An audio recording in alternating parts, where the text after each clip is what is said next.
So hey guys, welcome to my new video. आज का इस वीडियो में मैं ये जो सैनिटाइजर आप देख सकते हो उसका ही मैं 3D आर्टवर्क को ड्रॉ करने वाला हूँ।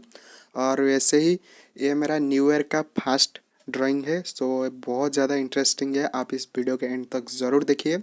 मैं कुछ दिन से वीडियो अपलोड नहीं कर रहा था, सो इसलिए I am very sorry, but अब से रेगुलर वीडियो अपलोड होगा।